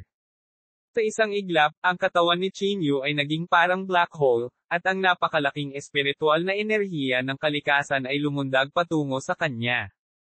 Naghahanap ng tao sa Bacolod City ngayon. Willing tulay kung paano tayo nagkakilala. Unti-unti niyang pinabilis ang sirkulasyon ng Trakelas Immortal Scripture. Hindi pa ito na-circulate ni Chinyu hanggang sa ganito. Sa sandaling ito, ang nakakatakot na puwersa ng pagsipsip sa katawan ni Chinyu ay nasira pa ang espasyo. Ang itim na enerhiya sa wakas ay nanginag ng ang Trachea's immortal scripture ay halos umikot sa limitasyon nito. Tumalon ito patungo sa katawan ni Chinyu. Nag-alinlangan sandali si Chinyu ngunit hindi na-absorb ang enerhiya sa kanyang katawan. Sa halip, ipinadala niya ito sa spirit storage bead. Ang bagay na ito ay ganap na naiiba sa direksyon ng Great Daw na kanyang nilinang. Hindi niya alam ang kahihinatnan kung ito ay pumasok sa kanyang katawan, kaya hindi siya naglakas loob na subukan ito. Sige, alis na tayo. Inilabas ni Chinyu ang barkong pandigma. Ang barkong pandigma na ito ay isang kayamanan ng pinuno ng gang ng Skeleton Gang. Mayroon itong napakalawak na espasyo. Hindi naging problema ang pag-accommodate ng lahat, kaya agad siyang pumunta sa Solitary Cloud City. Dahil sa malaking bilang ng mga tao, walang paraan para magamit ang teleportation formation. Sa makatuwid, maaari lamang silang maglakbay sa Solitary Cloud City sa pamamagitan ng barkong pandigma. Habang naglalakbay sila, natuklasan nila ang maraming miyembro ng Evil Extermination Sect na may hawak na mga token ng Command of the Earth at mabilis na nagpapasa ng impormasyon. Ang mga spatial rift ay lumitaw sa Crescent Moon Continent, Blue Horizon Continent, at Fire Unicorn Continent. May pagsalakay ng isang dayuhan. Ang mga miyembro ng Evil Extermination Sect na mabilis na dumaan ay may mga seryosong ekspresyon sa kanilang mga mukha. Darating ba ang mga oras ng kaguluhan? Ang ekspresyon ni Chinyu ay medyo solemna. Ang mga tao mula sa Asher Firmament Sect na nakatayo sa barko ay mas malungkot. Sa panahon ng kaguluhan, ang buhay ng tao ay parang damo. Sana nagkataon lang. Isang matanda ang tila nagdadasal. Gayunpaman, naunawaan ng lahat na hindi ito nagkataon kung ang parehong bagay ay nangyari ng maraming beses ng magkakasunod. Uwi. Sa Gyeongsu ng banal na rehiyon, isang malungkot at malakas na tunog ng mga kampana ang tumunog, dahan-daang umaalingaw-ngaw na parang mga apoy ng bikan na dumaraan. Sa huli, kumalat ito sa buong banal na rehiyon. Ito ang pinaka-sinaunang paghahatid ng mensahe. Ang mga higanteng kampana na ito ay itinayo sa hindi mabilang na malalaki at maliliit na sekta, at maging ang mga ordinaryong pamilya ay mayroon nito. Kinakatawan din ng kampanang ito ang utos ng pagtitipon na inilabas ng pinakamakapangyarihang siyam na dakilang maharlikang pamilya sa banal na rehiyon. Maraming mga magsasaka ang lumabas sa pag-iisa at nagtungo sa Gyeongsu sa isang iglap. Sa pangunahing bulwagan ng pamilya yan, isa sa siyam na dakilang maharlikang pamilya. Ang mga pinuno ng pamilya ng dakilang siyam na aristokratikong pamilya ay natipon sa isang bulwagan, kasama ang halos lahat ng iba pang mga pamilya at sekta sa Gyeongsu. Kabilang sa kanila ang paboritong langit na si Teng Zishu, at marami pang ibang makapangyarihang mga kinatawan ng paksayon. Ang prinsipe, na pinigilan sa Peach Blossom Island ng siyam na dakilang pamilyang maharlika, ay nagpakita rin. Kamakailan, nakatanggap ako ng balita mula sa purgatorio na maraming spatial rift ang lumitaw sa kalabakang iyon. Ang lahi ng demonyo, lahi ng halimaw, lahi ng multo, at iba pang lahi ng dayuhan ay sumakay at pumatay sa mga tao. Tumayo si Yan Tianxi sa gitnang posisyon ng pangunahing bulwagan at sinabi. Ang iba ay mukhang solemna at nakinig ng mabuti sa paliwanag ni Yan Tianming. Tulad ng alam ng lahat, magkakaroon ng maraming kaguluhan sa bawat taon ng Path of Heaven. Ito ang tide ng Path of Heaven, isang paghaharap sa pagitan ng iba't ibang lahi. At ito ang unang pagkakataon na nakita nating nagkakaisa ang tatlong lahi. Sa kasalukuyan, walang mga powerhouse na nasa itaas ng 5th grade true saint na bumaba sa purgatorio. Gayunpaman, ayon sa impormasyong ibinigay ng patriarch ng pamilyang yan, ilang oras na lang bago sila bumaba. May nakakunot noong tanong pagkatapos marinig ito. Ang purgatorio ay isang mababang antas ng kalawakan. Kung protektahan natin ang pangunahing daanan, hindi sila makakarating sa banal na rehiyon kahit na bumaba ang lahat ng mga Diyos at demonyo, tama ba? Iyan ang kaso sa ilalim ng normal na mga pangyayari, ngunit hindi namin maaaring pabayaan ang aming pagbabantay. Huwag muna nating pag-usapan ang lahi ng demonyo sa ngayon. Ang lahi ng halimaw at multo ay matagal nang gumagala sa pinakamababang antas ng mga kalawakan. Sa pagkakataong ito, talagang nilagpasan nila ang mga paghihigpit at sinalakay ang purgatorio. Sakto lang, hindi ito dapat mangyari. Hindi natin maaalis na ang dalawang lahi na ito ay nakatuklas na ng paraan para makalusot sa kalawakan. Dahan-daw ang sinabi ni Yan Tianchi ang impormasyong natanggap niya. 2,320 ang oras ay pinindot. Ang espiritual na enerhiya ng kalikasan sa purgatorio ay walang katulad na manipis. Marami ang nahatulang tao na ipinatapon ng banal na rehiyon. Sa lakas ng grupo ng basurang iyon, mahirap labanan kung ang tatlong lahi ay ganap na umatake sa sangkatauhan.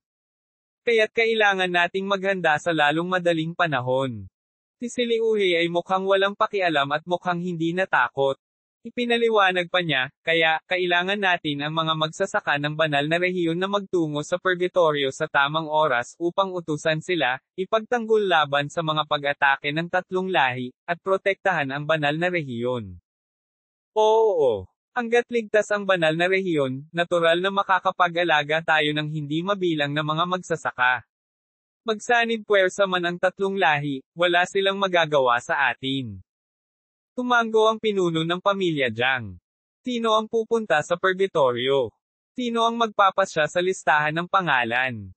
Tanong ng isang true saint cultivator mula sa isang maliit na aristokratikong pamilya. Siyempre, ang nangungunang siyam na pamilya ang magdedesisyon.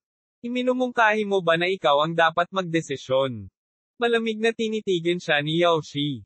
Kailangang gawin ng lahat ng mga aristokratikong pamilya ang kanilang makakaya. Malaki ang kahalagahan ng bagay na ito sa sangkatauhan. At saka, kahit na dumating sila sa Holy Region, ang mga basura mula sa purgatorio ay dadagsa sa harapan. Kahit na kailangan pang mamatay, hindi mo na unang pagkakataon ang mamatay. Mas madaling sabihin kaysa gawin. Sa panahon ng kaguluhan, 7 o 8 sa 10 pamilya ang mamamatay. Hindi namin ito matatanggap kung ang iyong siyam na dakilang maharlikang pamilya ay gagawa lang ng mga pagsasaayos. Tumanggi rin ang tao na umatras at tumugon kay Yaoshi ng malamig na nguso. Sige, tinipon kita dito ngayon para painitin ka. Baka isa lang itong spatial anomaly. Ikinaway ni Yan Tianchi ang kanyang kamay para itigil ang away. Bukod dito, ang tanda ng mga oras ng kaguluhan ay nangangahulugan din na ang ginintoang path of heaven ay malapit nang dumating. Lahat, maging handa na salubungin ang alon ng path of heaven na ito at sikaping tumawid ng direkta sa tribulation transcending stage. Paano kung magsanib puwersa ang tatlong lahi? Pipigilan natin silang muli kung ang lahi ng multo at halimaw ay maglakas loob na bumaba. Diretso akong makakalusot sa tribulation transcending stage kapag bumaba ang path of heaven. Sino ang makakapidyo sa akin pagdating ng panahon? May biglang tumayo. Ang panloob na chi na kanyang inilabas ay nagpanginig sa mga tao sa takot. Gayunpaman, walang nag-alinlangan dahil ang taong nauna sa kanila ay ang napili, si Teng Zishu. Matapos maging isang tunay na santo, ang kanyang paglilinang ay patuloy na tumaas. Kahit si Tianzi, isang true saint sa ika-4 at ika-5 baitang, ay maaaring makalusot ng walang anumang hadlang. Sa loob lamang ng 50 taon, naabot na niya ang rurok ng tunay na santo at naghihintay sa path of heaven na bumaba para sa pambihirang tagumpay. Uwi, makalipas ang ilang araw. Tito Yan, may mangyayari ba kay Chinyu? Pagdating ng panahon, at kung may labanan sa purgatorio, Tiyo Yan, tulungan mo akong makipaglaban para sa isang pwesto. Kailangan kong pumunta. Sa Mount Dongwang, mukhang nag-aalala si Yan Rozo. Miss Yan, natatakot ako na wala akong huling say sa bagay na ito. Liu He, kumusta na si Shiyu ngayon? Halos 70 taon na siyang nag-retreat. Kung huli na siyang lumabas sa pag-iisa sa pagbaba ng Great Dao, malamang naaagawin ng iba ang lahat ng pagkakataon. Ang banal na Panginoon ng pamilyang si ay nagpabalik-balik na balisa. Bakit nagmamadali? Hindi ka naman mukhang Holy Lord. Tinaway siya ni Siliuhe, na hindi nagpakita sa kanya ng anumang paggalang. Naintindihan ni Shiyo ang mga patakaran ng 5 elemento, katumbas ng kombinasyon ng 5 dakilang daw ng langit at lupa. Kapag nakaalis na siya sa pag-iisa, hindi na siya magagapi at maabot ang tuktok ng tunay na santo. Ngumisi siya. Kaya paano kung siya ang napili? Sa sandaling bumaba ang tubig ng Path of Heaven, kasama ang pundasyon ng pamilyang Si, ang pagpuksa sa pamilya Teng ay magiging isang piraso ng cake. Great! Great! Nakahinga ako ng maluwag na marinig ito. Ngayon, ang pinakamahalagang bagay ay ang bloodline ni Yan Rozo. Pagkatapos lumabas si Shio sa pag-iisa, dapat siyang magpakasal kaagad ng walang karagdagang pagkaantala. Sa pamamagitan ng bloodline ng pamilyang Si na pinagsama sa bloodline ng langit at lupa, marahil ang unang taong papasok sa Tribulation Transcending Stage sa buong Holy Region ay magmumula sa pamilyang Si bago bumaba ang Path of Heaven. Pagdating ng panahon, ang mga sumunod ay uunlad, at ang mga lumalaban ay mamamatay. Uwi sa Purgatorio. Pagkatapos ng ilang araw na paglalayag, sa wakas ay nakarating si Chinyu at ang iba pa sa Solitary Cloud City. Pinitawan niya lahat. Sa sandaling ito, marami pang tao sa Solitary Cloud City ang naghahanap ng kanlungan. Ang mga ordinaryong tao ay tumingin sa paligid na blanko, hindi alam kung saan pupunta. Mom! Gusto kong hanapin si Mom. Nasaan sina lolo at lola? Ilang mga bata ang biglang napaluha, at ang kanilang mga iyak ay nakakahawa. Maraming bata ang napaiyak. Tinitingnan ng masasamang tingin ng mga nakapaligid na magsasaka, nag-alinlangan sandali si Chinyu at nagpadala ng voice transmission kay Jiyu. Mayroon akong ilang ordinaryong tao dito. Tulungan mo akong ayusin sila. Sabihin mo sa akin ang presyo pagdating ng panahon. Sige, pero hindi magiging mura ang mga bayarin sa napakaraming tao. Medyo mabilis kang mangalap ng impormasyon. Napaisip si Chinyu sa sarili. Dapat ay may sariling pamamaraan si Jiyu para maging may-ari ng Moonlisten ng Pavilion sa Solitary Cloud City. Hindi siya nag-aalala na babalikan ni Chinyu ang kanyang mga sinabi. Hindi nagtagal, inayos niya ang isang grupo ng mga tao na lumapit at humawak ng pagkain at tirahan ng mga taong ito. Huminga ng malalim si Chinyu. Ito lang ang kaya niyang gawin ngayon. Sino ang nakakaalam kung ilan sa mga taong dinala niya ang mabubuhay sa huli? Chinyu, may utang ka sa akin. Nakangiting tinitigan siya ni Jiyu. Anong pabor? Hindi naman sa ayaw mo ng pera. Sa mundong ito, kahit may pera ka, wala kang magagawa. Halimbawa, kung puro mayaman itong mga ordinaryong tao, magiging matabang tupa lang sila para sa iba. Totoo iyon. Sumang-ayon si Chinyu sa puntong ito. Ang mga ordinaryong taong ito na nagsumikap ay walang paraan kung sila ay target ng walang awa na mga magsasaka.